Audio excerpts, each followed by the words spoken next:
The work is intense, meticulous, and exhausting. Yet the men that toil here are motivated to get their island rebuilt. It's been 5 weeks since Caribbean Pavement Solutions, a Bahamian company, has secured the contract for the most devastated area, the mud in Marsh Harbor, and has been on the ground. With just over 60 employees and a full fleet of large equipment, they're moving to get the work done. But it's not as quick a process as most had hoped.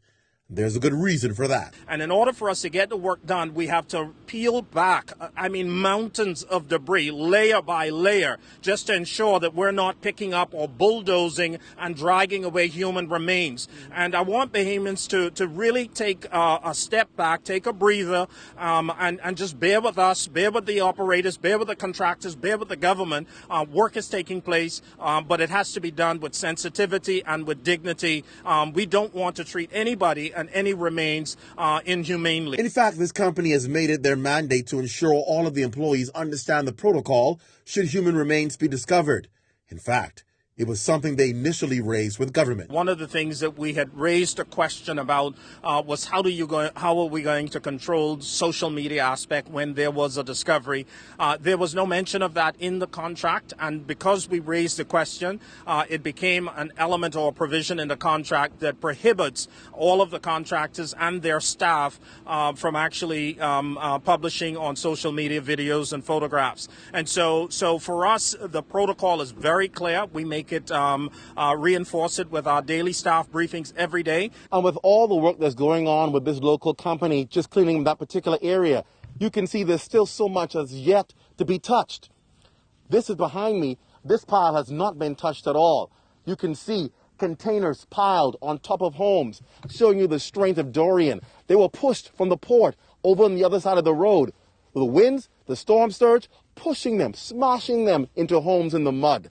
Can you imagine when they finally are able to remove these containers, what could possibly be underneath in the mangled wreckage? We found two remains so far. One was in the area in Abaco, and one was more to the north side.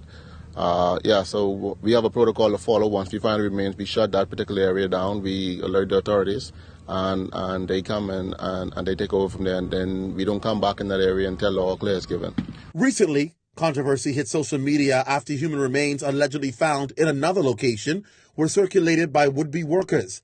But this kind of behavior is a no-no for CPS. From executives down to each employee, they're aware of the protocol. This company in particular, we would not do that type of stuff because we would like to keep we would like to keep those things hidden because of their families, and we would not disrespect them. We would not disrespect the remains of a human being. We would try to deal with it in a professional manner.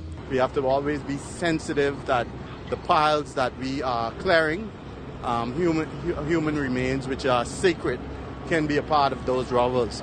So we have to go by the protocol of separating the items. The garbage and stuff, you always see like a lot of flies and stuff. I just hoping I don't have to experience that. But yeah, does it play in your mind that I could be walking into one of these?